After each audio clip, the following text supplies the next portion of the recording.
Hello दोस्तों, आप सभी का हमारे एसएसटी मस्ती क्लासेस चैनल पर बहुत बहुत हार्दिक स्वागत है। तो दोस्तों, आज हम पढ़ेंगे प्रधानमंत्री संवैधानिक स्थिति, जो भी मोस्ट इंपोर्टेंट एमसीक्यू दोस्तों, जो बार बार सभी एग्जामों में रिपीट हो रहे हैं दोस्तों, वही क्वेश्चन आपके लिए हम लेकर आते हैं दोस्तों। तो बने रहिए दोस्तों वीडियो के एंड तक। राष्ट्रपति की चुनाव की प्रक्रिया दोस्तों, सिंगल ट्रांसफरेबल वोट किसे कहते हैं? वोटर एक ही वोट देता है, लेकिन वह तमाम कैंडिडेट्स में से अपनी जो प्रायोरिटी तय कर देता है, यानी वह जो बैलेट पेपर पर बता देता है कि उसकी पहली पसंद कौन है और दूसरी तीसरी कौन है। यदि पहली पसंद वाले वोटों से विजेता का फैसला नहीं हो सका तो उम्मीदवार के खाते में वोटर की दूसरी पसंद को नए सिंगल वोट की तरह ट्रांसफर किया जाता है दोस्तों, इसलिए इसे सिंगल ट्रांसफरेबल वोट कहा जाता है।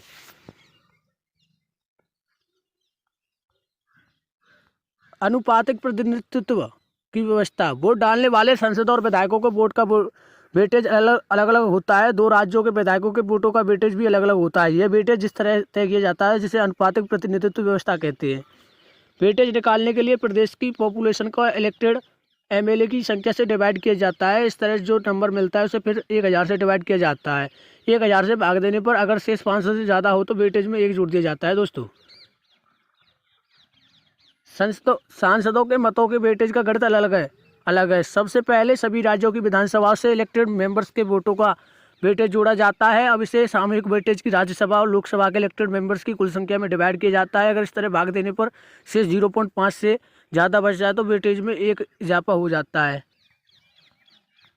दोस्तों। क्वेश्चंस देख लेते हैं। चलो दोस्तों, एमसीक्यू पहला क्वेश्चन है दोस्तों, संसदीय शासन प्रणाली में जो वास्तविक कार्यपालिका शक्ति किसके पास होती है? दोस्तों, ऑप्शन ए संसद, ऑप्शन बी प्रधानमंत्री, ऑप्शन सी राष्ट्रपति, ऑप्शन डी नौकरशाही। दोस्तों, जिसका जो राइट आंसर होगा ऑप्शन बी प्रधानमंत्री। भारतीय संविधान के अनुसार तथ्यात्मक संप्रभुता निवास करती है। ऑप्शन ए संसद, ऑप्शन बी राष्ट्रपति में, ऑप्शन सी प्रधानमंत्री में, ऑप्शन डी जनता में। दोस्तों, प्रधानमंत्री जिसका जो राइट आंसर होगा। संसदीय शासन प्रणाली सर्वप्रथम किस देश में विकसित हुई थी? दोस्तों, option A Britain, option B Belgium, option C France, option C Switzerland. दोस्तों, जिसका जो राइट आंसर होगा ऑप्शन ए। दोस्तों, ये बोल रहा है क्वेश्चन, संसदीय शासन प्रणाली सर्वप्रथम किस देश में विकसित हुई थी? दोस्तों, ब्रिटेन में विकसित हुई थी। दोस्तों, जिसका जो राइट आंसर है ऑप्शन ए। भारत का प्रधानमंत्री निम्नलिखित में से किस प्रक्रिया से बनाया जाता है? दोस्तों, ऑप्शन ए निर्वाचन, ऑप्शन बी नियुक्त, ऑप्शन सी मनोनयन, ऑप्शन डी चयन। दोस्तों, जिसका जो राइट आंसर होगा ऑप्शन बी, नियुक्ति के द्वारा बनाया जाता है। दोस्तों, प्रधानमंत्री की नियुक्ति कौन करता है? दोस्तों, ऑप्शन ए राष्ट्रपति, ऑप्शन बी लोकसभा अध्यक्ष, ऑप्शन सी राज्यसभा व सभापति, ऑप्शन डी उपराष्ट्रपति। दोस्तों, जिसका जो राइट आंसर होगा राष्ट्रपति करता है। दोस्तों, भारत के प्रधानमंत्री पद के लिए उम्मीदवार की कम से कम कितनी उम्र होनी चाहिए? दोस्तों, 25 वर्ष। जिसका जो राइट आंसर होगा ऑप्शन ए 25 वर्ष।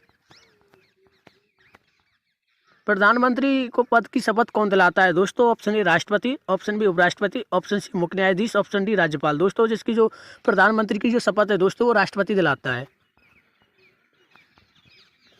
संसदीय तंत्र में वह व्यक्ति प्रधानमंत्री चुना जाता है जो निम्न का नेता होता है। दोस्तों, ऑप्शन ए उच्च सदन में बहुमत दल, ऑप्शन बी निम्न सदन में बहुमत दल, ऑप्शन सी किसी भी सदन का सदस्य हो सकता है, ऑप्शन डी इनमें से कोई नहीं। दोस्तों, जिसका जो राइट आंसर होगा इनमें से कोई नहीं। भारत में किसी भी सदन का सदस्य बने बिना कोई व्यक्ति मंत्री पद पर कितने दिनों तक रह सकता है? दोस्तों, ऑप्शन ए 1 महीने, ऑप्शन बी 2 महीने, ऑप्शन सी 6 महीने, ऑप्शन डी 1 साल। दोस्तों, ऑप्शन सी राइट आंसर होगा 6 महीने। 6 माह की यह समय सीमा उच्चतम न्यायालय ने किस वर्ष निर्धारित की थी? दोस्तों, जो मंत्री 6 माह के लिए रह सकता है वो उच्चतम न्यायालय ने किस वर्ष निर्धारित की थी? दोस्तों, option A 1991, option B 1993, option C 1995, option D 1997। दोस्तों, जिसका जो राइट आंसर होगा option C, option D 1997।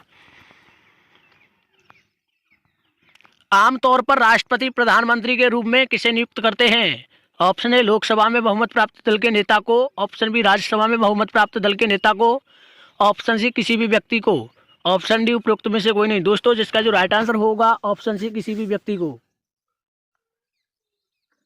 Bharat में प्रधानमंत्री तब तक अपने पद पर रहता है जब तक उसे प्राप्त हो। दोस्तों, ऑप्शन ए सशस्त्र बलों का समर्थन, ऑप्शन बी राज्यसभा का विश्वास, ऑप्शन सी लोकसभा का विश्वास, ऑप्शन डी जनता का समर्थन। दोस्तों, ऑप्शन सी लोकसभा का विश्वास। भारत के प्रधानमंत्री का कार्यकाल कितना है? लोकसभा के कार्यकाल के साथ, राष्ट्रपति के कार्यकाल के साथ, जब तक उसे लोकसभा के बहुमत का समर्थन प्राप्त हो। दोस्तों जिसका जो right answer option C, option D 5 वर्ष गलत है। प्रधानमंत्री के निर्वाचन और नियुक्ति के लिए प्रक्रिया संविधान के किस अनुच्छेद में दी गई है? दोस्तों अनुच्छेद 75, अनुच्छेद 76, अनुच्छेद 78। दोस्तों कोई विशेष प्रक्रिया नहीं है, ऑप्शन डी राइट आंसर होगा। राष्ट्रपति को सहायता और सलाह देने के लिए एक मंत्रिपरिषद होगी जिसका प्रमुख प्रधानमंत्री होगा, ये संविधान के किस अनुच्छेद में कहा गया है? दोस्तों अनुच्छेद 74 में, जिसका जो राइट आंसर होगा ऑप्शन ए। संविधान का कौन सा अनुच्छेद के आता है कि प्रधानमंत्री की नियुक्ति राष्ट्रपति करेगा और प्रधानमंत्री की सलाह पर अन्य मंत्रियों की नियुक्ति करेगा? ऑप्शन ए अनुच्छेद 74, ऑप्शन बी अनुच्छेद 75, ऑप्शन सी अनुच्छेद 76, अनुच्छेद 78। दोस्तों जिसका जो राइट आंसर होगा ऑप्शन बी।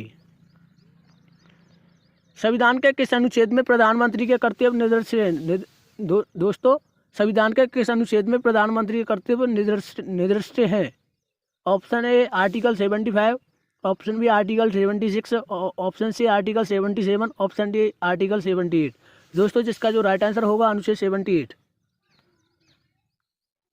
मंत्रिमंडल संघ की बैठक की अध्यक्षता कौन करता है? दोस्तों ऑप्शन ए राष्ट्रपति, ऑप्शन बी उपराष्ट्रपति, ऑप्शन सी लोकसभा अध्यक्ष, ऑप्शन डी प्रधानमंत्री। दोस्तों प्रधानमंत्री करता है, जिसका जो राइट आंसर होगा ऑप्शन डी।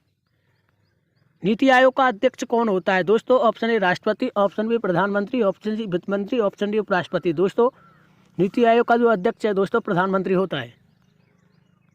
राष्ट्रीय एकता परिषद NIC का अध्यक्ष कौन होता है? दोस्तों ऑप्शन ए प्रधानमंत्री, ऑप्शन बी वित्त मंत्री, ऑप्शन सी गृह मंत्री, ऑप्शन डी भारत के राष्ट्रपति। दोस्तों जिसका जो राइट आंसर होगा ऑप्शन ए प्रधानमंत्री।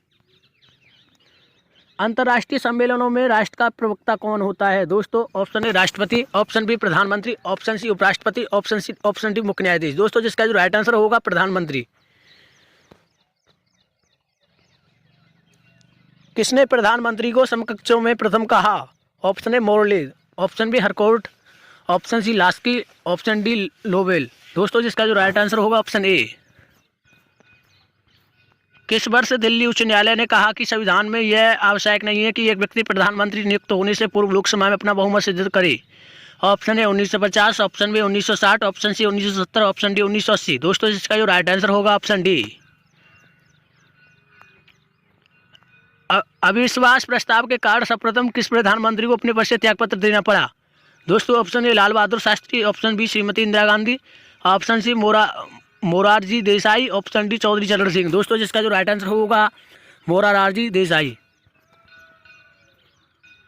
निम्नलिखित में से कौन से प्रधानमंत्री का शपथ ग्रहण करने के समय राज्यसभा का सदस्य था? दोस्तों option A Lal Bahadur Shastri, option B Shrimati Indira Gandhi, option C Morarji Desai, option D VP Singh. दोस्तों इंदिरा गांधी, HD देवगौड़ा, IK गुजराल, मनमोहन सिंह। दोस्तों जिसका जो राइट आंसर होगा ऑप्शन बी इंदिरा गांधी। ऐसे कितने मुख्यमंत्री थे जो आगे चलकर प्रधानमंत्री बने हैं? दोस्तों ऐसे 6, option A 2, option B 3, option C 5, option D 6। जिसका जो राइट आंसर होगा ऑप्शन डी दोस्तों 6।